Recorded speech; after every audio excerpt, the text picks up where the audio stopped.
Se você tivesse que escolher só 5 livros para moldar quem você vai ser antes dos 30 anos, quais livros seriam esses? Hoje a gente vai conversar um pouquinho sobre 5 livros que podem ser uma possibilidade aí e que podem inclusive mudar a sua forma de ver o mundo, as suas escolhas e quem sabe até você mesmo. Vamos conversar sobre isso.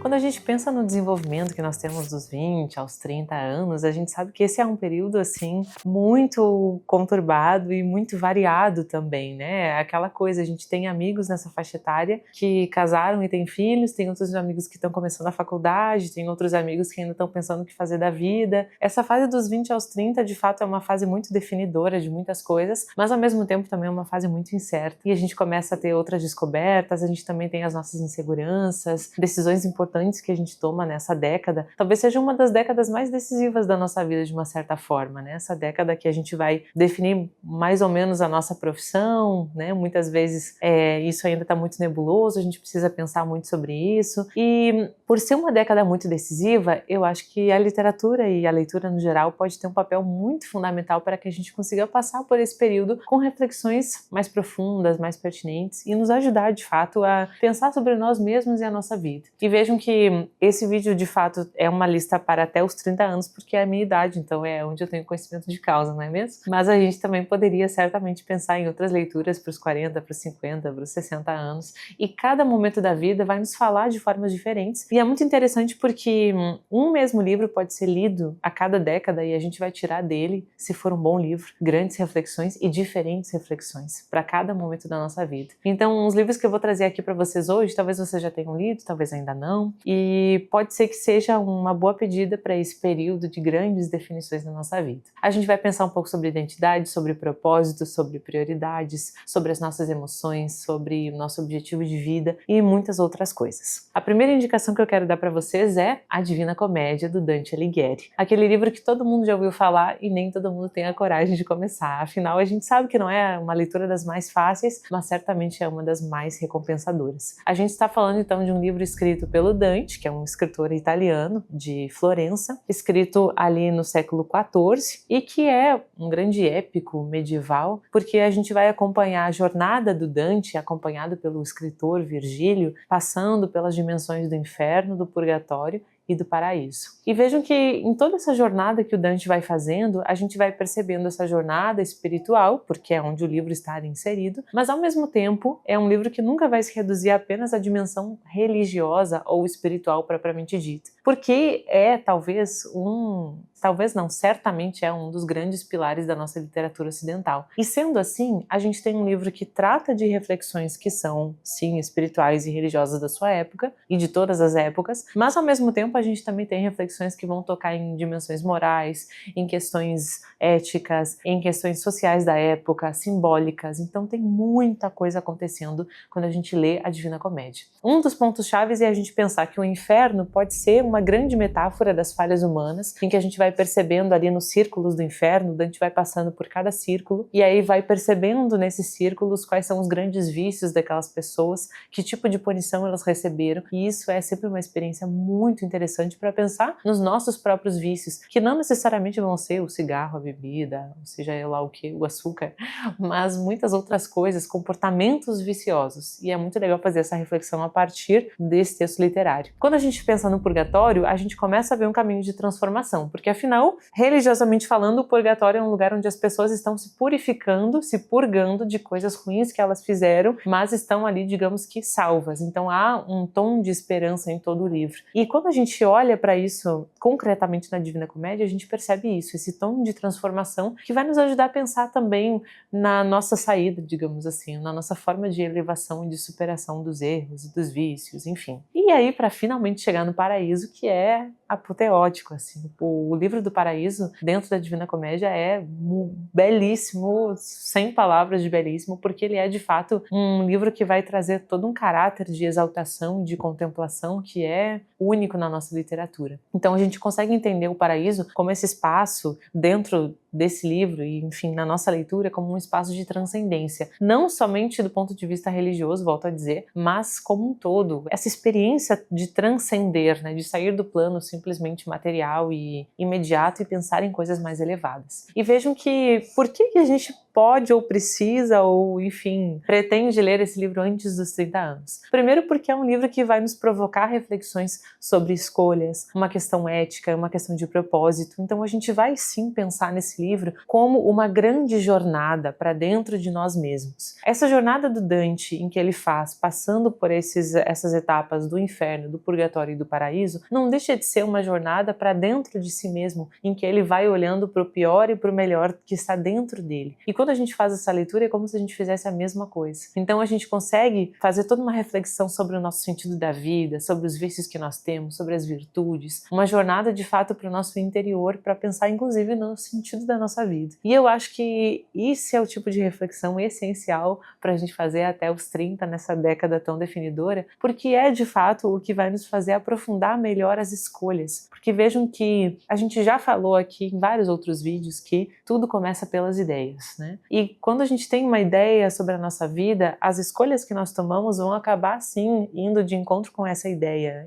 aliás, ao encontro dessa ideia. E quando a gente muda a compreensão da nossa vida a respeito de alguns aspectos, nossas escolhas vão estar diretamente relacionadas a isso e as consequências também. Então, é aí uma grande pedida sim para nós lermos antes dos 30 anos. E claro que eu vou recomendar a vocês para que a gente faça essa leitura com o apoio de notas, né? Porque a obra ela é cheia de referências históricas, teológicas, e não necessariamente a gente precisa entender tudo de primeira. É interessante pensar também que a leitura da Divina Comédia pode ser feita várias vezes, em vários momentos, e uma primeira leitura sempre vai ser uma leitura para entender a superfície. Qual é a história que está sendo contada ali? Para depois, sim, depois que a gente tiver essa visão da história, a gente pode fazer releituras pensando nos símbolos, na questão teológica, na questão filosófica, na questão social, nesse condensamento de tantas grandes questões que o Dante conseguiu colocar dentro de um só livro. Nossa primeira indicação com grande estilo. Agora, a segunda recomendação que eu quero deixar com vocês hoje é Dom Quixote, do Miguel de Cervantes. Vocês já sabem que eu sou uma grande admiradora do Cervantes e desse livro. Inclusive aqui no canal a gente já tem um vídeo falando sobre ele, você pode acessar se você quiser entender um pouco mais sobre isso. É importante a gente pensar que Dom Quixote é um grande marco, porque a gente está falando do primeiro romance moderno, digamos assim, né? Ele é considerado por muitos teóricos da literatura como o primeiro grande romance moderno, porque ele se centra nessa ideia do indivíduo, do conflito do personagem, e não mais numa perspectiva tão coletiva, como era antes, né? Então a gente está falando ali do século XVII, início do século XVII, o Cervantes publica o primeiro volume em 1605 e o segundo em 1615. E nesse meio tempo, né, nessa publicação, a gente vai assistindo a uma mudança muito grande também na Europa, e uma mudança que também vai acabar respingando em toda a história da literatura e da humanidade até os nossos dias. O conflito ali saindo da Idade Média, do teocentrismo, começa a surgir o Renascimento, o embate de ideias vai crescendo cada vez mais, então é sim um grande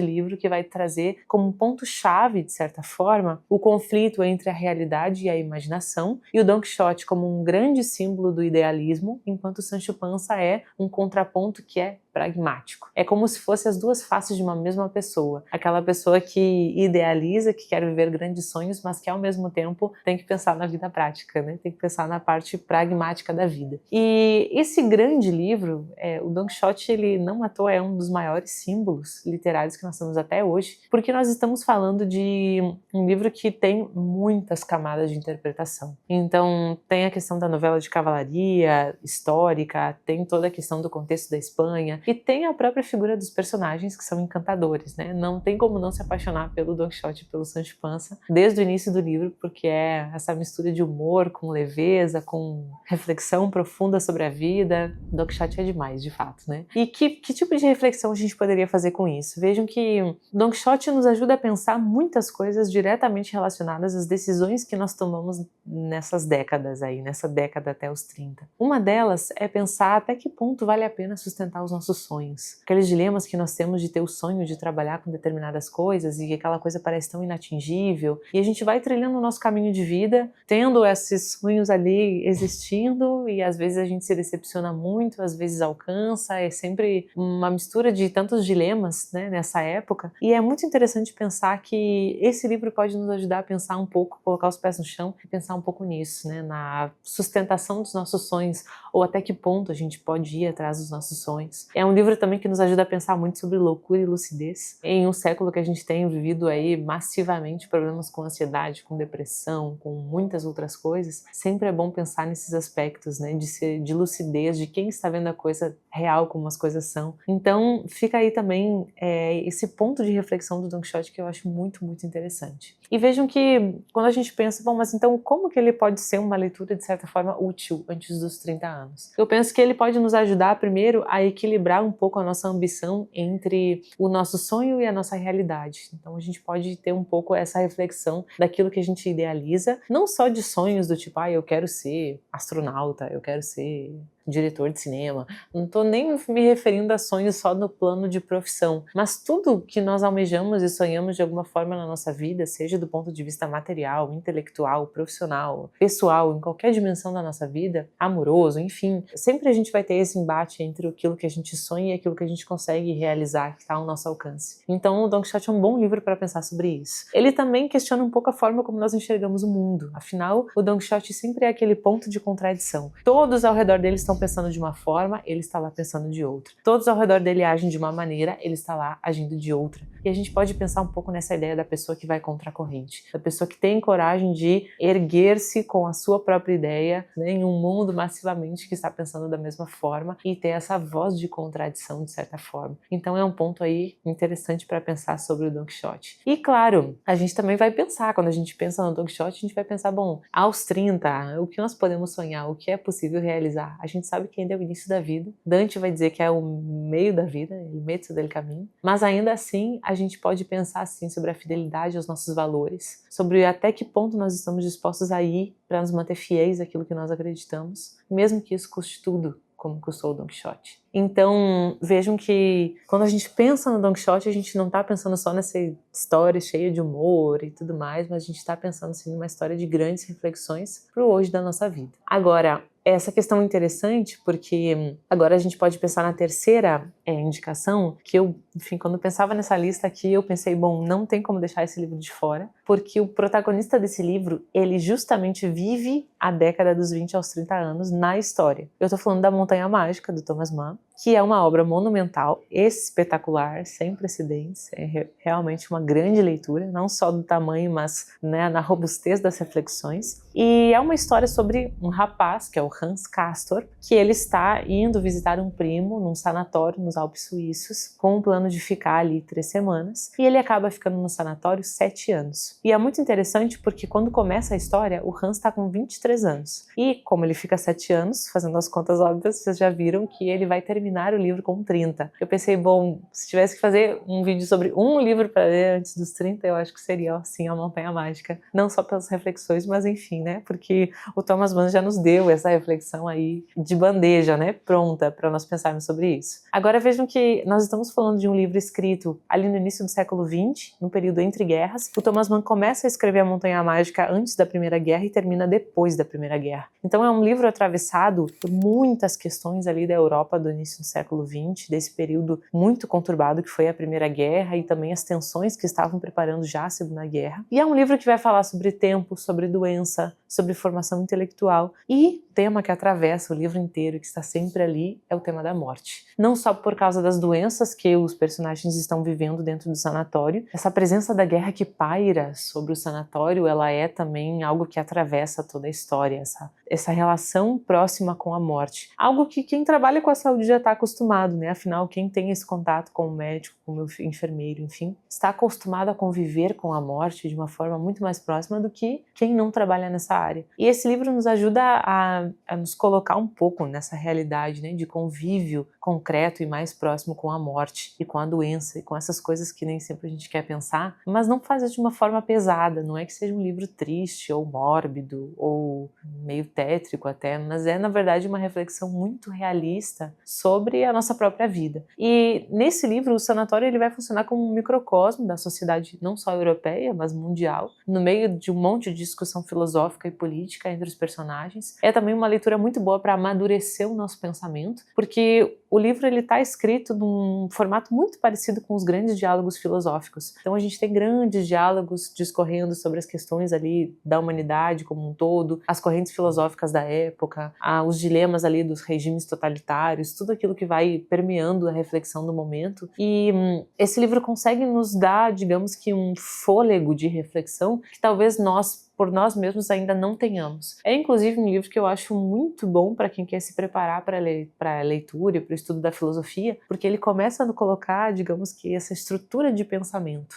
como pensar como um filósofo, de certa forma. Agora, pensando o que esse livro pode nos trazer de reflexões, né? Primeiro a gente vai pensar na percepção do tempo e como essa percepção do tempo muda conforme a experiência, né? Para o Hans, que está lá no sanatório, esse tempo é muito suspenso, é muito diluído e é um tempo que não passa. E eu penso muito, toda vez que eu, enfim, leio esse livro e falo sobre ele, o quanto a nossa vida também tem, de certa forma, uma emulação disso. Porque na nossa infância a gente não tem muita dimensão temporal, né? O tempo passa muito rápido. Na juventude a gente também está nesses momentos assim, construindo a vida, a carreira, trabalhando muito, saindo com muitos amigos, enfim, ficando muito com a família. A gente tem muita companhia e o tempo também parece passar mais rápido e mais acelerado. E conforme a gente vai envelhecendo, a vida vai ficando cada vez mais lenta, o tempo vai ficando cada vez mais suspenso, até chegar naquele momento da velhice em que parece que a gente só está ali esperando a vida terminar, de certa forma. Não quero soar pessimista, mas vocês entendem o ponto que eu quero chegar, né? A percepção temporal da nossa vida, ela é muito ditada pelo ritmo que nós estamos tendo e pela idade que nós temos. E aqui com a Montanha Mágica é como se isso conseguisse superar a etapa da vida e se suspender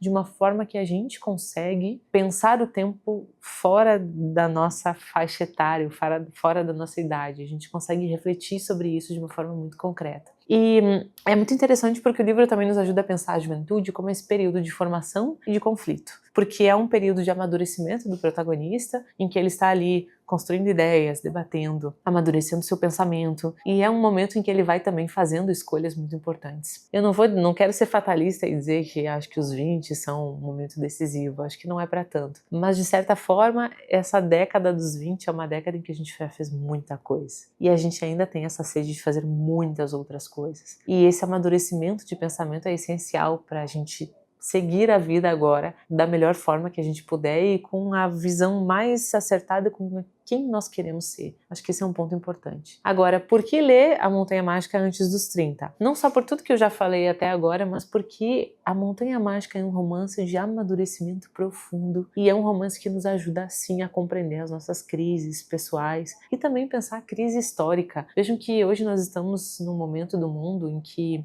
nós estamos lidando com duas guerras mundiais não, mas duas guerras no mínimo, ainda não são guerras mundiais, esperamos que não cheguem a sê-lo. É interessante porque nós já estamos em guerra, né? Nós poucas vezes deixamos de estar em guerra. E esse livro também nos ajuda a pensar um pouco sobre isso, né? Sobre esse papel de cada um de nós dentro desse macro-organismo que é a sociedade, não só a sociedade brasileira, mas a sociedade mundial como um todo. Enfim, a gente vai percebendo como as coisas elas vão se amarrando também e nos afetando, né? Não deixam de nos afetar pessoalmente. Agora, a nossa quarta indicação de leitura é Mrs. Dalloway, da Virginia Woolf, que é um grande livro, um livro que quando eu li pela primeira vez me surpreendeu muito. Nós estamos falando de uma autora do início do século XX, inglesa. A Virginia Woolf é, sem dúvida, uma das maiores autoras que nós temos até hoje. E em Mrs. Dalloway, ela faz algo muito interessante. Nós estamos começando, claro, com um livro que é, digamos que existe um pouco mais de experimentação narrativa nele, porque ele não é tão linear e a forma de narrar dele não é tão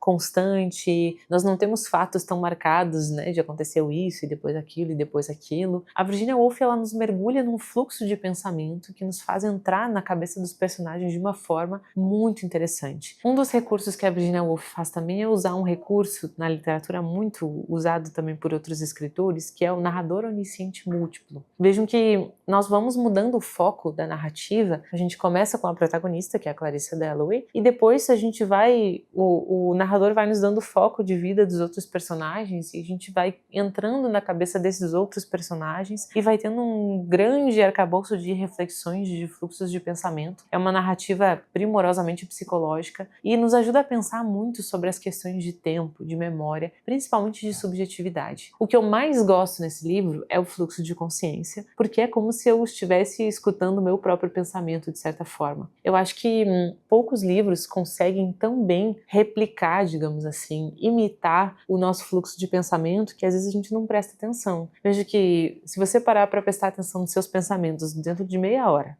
prestando atenção nos seus pensamentos, sentado, pensando. O nosso pensamento, ele gira numa velocidade, a gente pensa em tantas coisas ao mesmo tempo, uma coisa leva a outra, que leva a outra, que leva a outra, e a gente faz um percurso muito fascinante, né, de pensamento, de reflexão. E eu acho que nesse ponto a Virginia Woolf consegue fazer isso muito bem. Um outro livro que não está aqui na lista, mas que eu acho que faz isso muito bem também, é A Amiga Genial, da Lena Ferrante. Toda a tetralogia napolitana, na verdade, que pode ser também, se você gosta desse tipo de narrativa, pode ser uma boa pedida aí também de leitura. Mas a Virginia Woolf é uma das precursoras desse estilo. O que ela faz é de fato assim, é impressionante. Depois a nossa maravilhosa diva e sem defeitos Clarice Lispector aqui no Brasil vai fazer isso também, de replicar esse tipo de narrativa aqui no nosso país, na nossa literatura, e o faz de uma forma brilhante. Nós conhecemos muito bem, né, a grande e incomparável Clarice. E vejam que dentro do livro da Virginia, a gente tem esse fluxo de pensamento, essa narrativa que é fragmentada, que é introspectiva e que nos joga para o nosso pensamento e para o nosso pensamento contemporâneo. E algumas coisas que eu percebo que são muito chaves nessa leitura, primeiro é essa ideia dos pequenos momentos e como pequenos momentos revelam grandes emoções. Tem uma parte do livro um pouco mais chegando quase no clímax, no final, em que a Clarissa, a protagonista, ela olha para a janela e do outro lado da rua ela vê uma vizinha idosa fechando a janela. Então é como se fosse um espelho em que as duas estão se vendo na janela. Ela com 52 anos, 53, e a vizinha dela já idosa, de cabelo branco, fechando a janela, devagar, em outro ritmo de vida. E aquele momento, vejam, parece tão simples, né? Bom, a protagonista simplesmente foi lá fechar a janela e viu a vizinha, ok? Mas aquele momento funciona como um espelho em que a Clarissa é como se ela contemplasse ela mesma na velhice e pensasse na vida dela dali a alguns anos e como ela seria na velhice, que escolhas ela estava fazendo naquele momento e que depois acabariam, digamos que, culminando na Clarice idosa. E quem seria essa mulher idosa no fim da vida? Que vida ela teria levado? E é,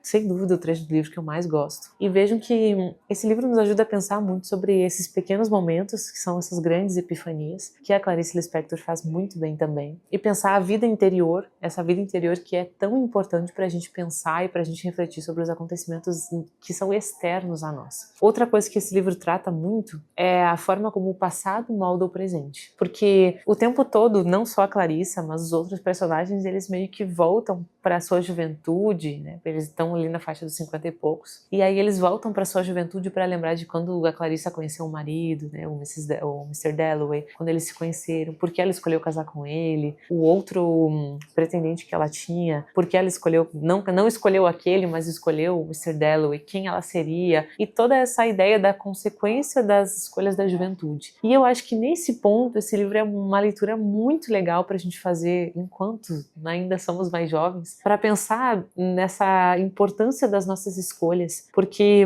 muitas vezes a gente toma algumas decisões, sei, com base na expectativa da nossa família, ou com base na expectativa que os outros têm de nós, ou com medo, ou, não sei, muitas outras coisas que perpassam a nossa vida. E esse livro nos ajuda a pensar um pouco, sabe, como vai ser quando eu tiver 50 anos e estiver pensando sobre a minha vida e as escolhas que eu tomei? Será que eu vou ter realmente paz de olhar para trás e ter certeza que eu tomei a melhor decisão que eu podia ter tomado naquele momento? Será que eu fui fiel a mim mesmo? E acho que é uma reflexão que, né, nunca é demais a gente pensar sobre isso. Então a gente, de certa forma, consegue, com este livro, revisitar as escolhas da juventude e se questionar e pensar nas nossas escolhas hoje. E repensar as nossas escolhas futuras, o que eu acho que é muito bom. É um livro que também desenvolve muita sensibilidade emocional, porque ele é de fato sensível, delicado e ensina a observar esse cotidiano com mais profundidade. Então, eu acho que leituras assim que são muito mais de conflitos interiores do que propriamente ações externas, sempre vão nos trazer essa riqueza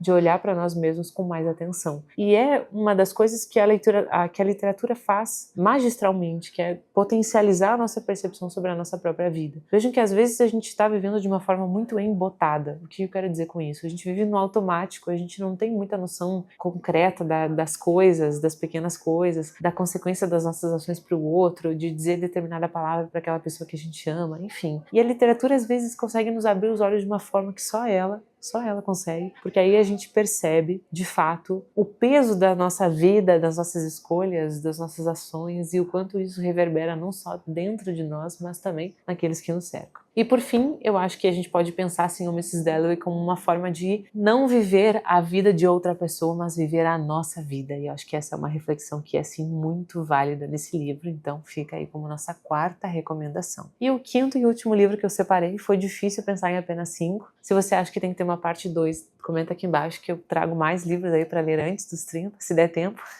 Mas o quinto livro que a gente vai falar hoje é O Retrato de Dorian Gray, do Oscar Wilde, que foi escrito ali no final do século XIX e que é um livro muito marcado pelo esteticismo, pela valorização da arte acima da moral, pela valorização da beleza. O Oscar Wilde era um dandy, então ele tem todo esse caráter de valorizar ao máximo a beleza, a arte, de ele mesmo ter esse cuidado com a sua aparência. A definição de dandy, assim, na sua melhor potência é o Oscar Wilde. E é um livro que vai nos trazer muito essa ideia da relação entre a beleza, a ética e a corrupção da alma. Por quê? A história basicamente é o Dorian Gray, que ganha um retrato dele mesmo, e aí ele começa a agir e ele começa a perceber que, na verdade, o retrato está envelhecendo, não ele. A aparência dele vai se mantendo sempre igual, sempre jovem, sempre muito belo. E o que vai sendo, digamos que essa extensão dele mesmo é esse retrato, que vai ficando aí envelhecido, apodrecido, e que vai, de certa forma, refletindo toda a corrupção moral que ele tinha interior. Quanto mais más ações ele comete, quanto mais ele é corrupto moralmente, vicioso, enfim, quanto pior o Dorian Gray é, a aparência dele se mantém bela, enquanto o interior, representado lá no retrato, vai ficando cada vez mais apodrecido. E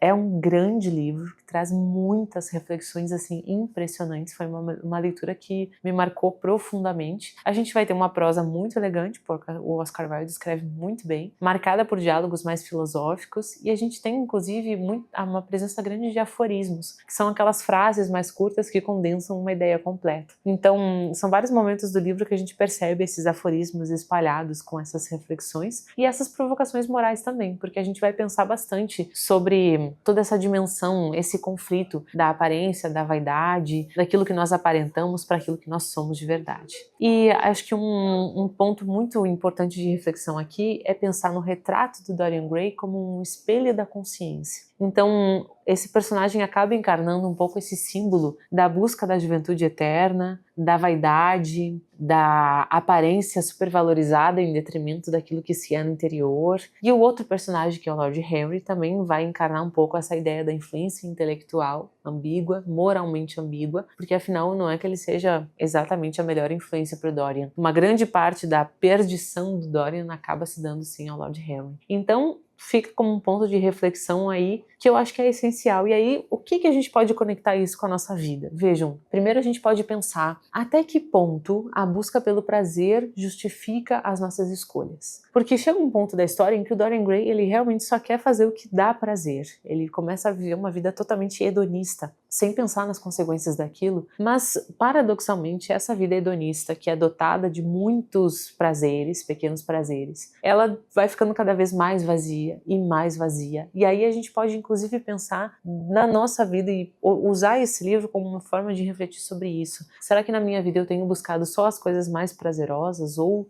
o que isso vai trazer para mim pessoalmente? Ou como eu equilibro essa ideia do sacrifício, de se abnegar por coisas que valem a pena, em comparação com essa ideia prazerosa, essa ideia do prazer imediato? Acho que é uma questão que é muito concreta para nós pensarmos na nossa vida. Outra coisa que a gente pode pensar é a aparência. E eu acho que esse livro, ele é impressionante como ele vai se atualizando cada vez mais, porque nós estamos na grande era das redes sociais, e uma rede social nada mais é do que uma grande aparência, né? A gente olha lá o feed, vocês me veem aqui no YouTube e pensam, nossa, essa pessoa aí que talvez é muito inteligente ou talvez não. E a aparência, ela pode dar esse engano de que os outros são muito perfeitos, ou eu posso até cair na tentação de querer esconder as minhas falhas, querer aparentar sempre uma grande perfeição, fazer um recorte muito perfeito. E fazendo isso eu vou escondendo, sempre escondendo as falhas. E aí a gente vai entrando nessa ideia desse hiperperfeccionismo, desse amputamento que a gente vê hoje, né, de uma vida real em detrimento da aparência e do quanto às vezes a pessoa criou tanto uma aparência em torno dela que depois ela precisa fingir na própria vida para sustentar a aparência que ela mesma criou. São muitos problemas que vão decorrendo dessa supervalorização da aparência em relação à identidade propriamente. E eu acho que esse livro nos ajuda a pensar sobre tudo isso e sobre aquela pergunta, que é uma pergunta que é mais antiga do que a humanidade quase, né? Que é aquela pergunta de quem nós somos, quem nós realmente somos e quem nós realmente queremos ser. Enfim, esse livro também nos ajuda a pensar sobre essa separação entre arte, vida, moralidade, prazer, aparência, vaidade. Vejam que são reflexões muito atuais. E eu acho que se a gente lê ele antes dos 30, a gente consegue, com essa reflexão, pensar nos nossos valores, né? Os valores, inclusive, muito comuns da juventude, que são muitas vezes muito superficiais. A ideia dos prazeres, a ideia daquilo que é imediato, a ideia da aparência, tudo isso que é latente, mais latente na juventude do que talvez nas outras faixas, né, de idade ao longo da vida. A gente também pensa sobre as consequências invisíveis das nossas escolhas. Vejam que todas as escolhas morais do Dorian Gray, que eram ruins, elas acabavam ali refletidas no retrato. Mas as nossas más escolhas nem sempre aparecem de uma forma imediata. Nós não temos um retrato para olhar e ver como nós estamos ficando feios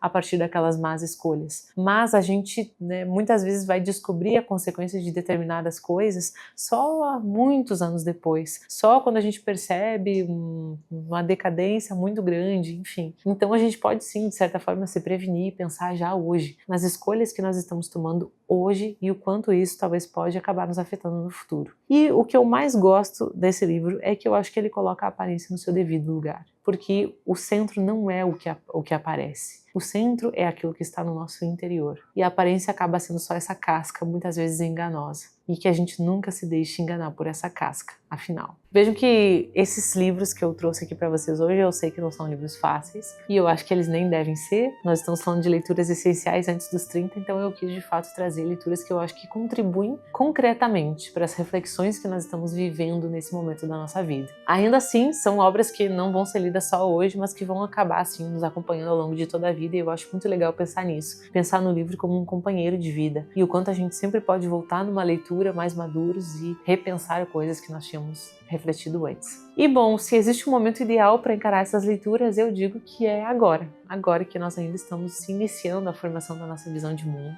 e nos preparando para lidar com coisas mais robustas e mais complexas e cumprir o nosso propósito nesse mundo, se é que nós podemos dizer isso, né? Enfim, daquilo que nós estamos vivendo todos nós aqui nessa terra, nessa vida muito louca. Então, estamos todos nesse mesmo barco e acho que esses livros conseguem sim nos ajudar a pensar sobre isso. Agora eu quero saber de você, que livro você acha que é essencial para ler antes dos 30? Deixa aqui nos comentários também como uma indicação, conta a tua experiência com essas leituras e aquele lembrete de sempre. Se inscreve no canal, curte aqui o vídeo, comenta. Seguimos para as próximas leituras. Até lá!